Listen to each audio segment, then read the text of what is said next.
ఒక ట్రైన్లో కానీ, ఒక బస్సులో కానీ, ఆటోలో కానీ వెళ్ళినప్పుడు మీ యొక్క లగేజ్కి ఒక లిమిట్ అంటూ ఎక్కడ కూడా ఉండదు. కానీ అదే మీరు ఏరోప్లేన్ ఎక్కాలనుకున్నప్పుడు ఖచ్చితంగా మీరు తీసుకెళ్తున్న లగేజ్కి ఒక లిమిట్ ఉంటుంది.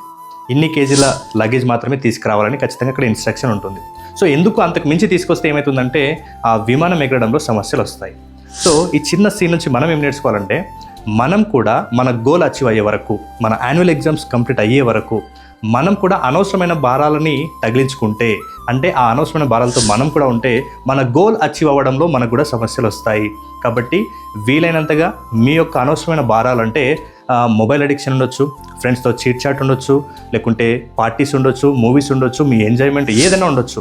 సో మీ యాన్యువల్ ఎగ్జామ్స్ అయిపోయే వరకు, మీ గోల్ అచీవ్ అయ్యే వరకు ఆ అనవసరమైన భారాలకి దూరంగా ఉన్నట్లయితే, ఎక్కడైతే విమానం ఈజీగా భారం లేకుంటే ఎలా ఎగురుతుందో అలాగే ఈ అనవసరమైన భారాలు లేకుంటే మనం కూడా మన గోల్ని ఈజీగా అచీవ్ చేయవచ్చు. సో ఇలాంటి మరిన్ని స్టడీ టిప్స్ కావాలనుకున్నా, పేరెంటింగ్ టిప్స్ కావాలనుకున్నా మన ఛానల్ని ఫాలో అవ్వండి. Thank you so much. నేను మీ వంశీకృష్ణ సైనింగ్ ఆఫ్. జై హింద్.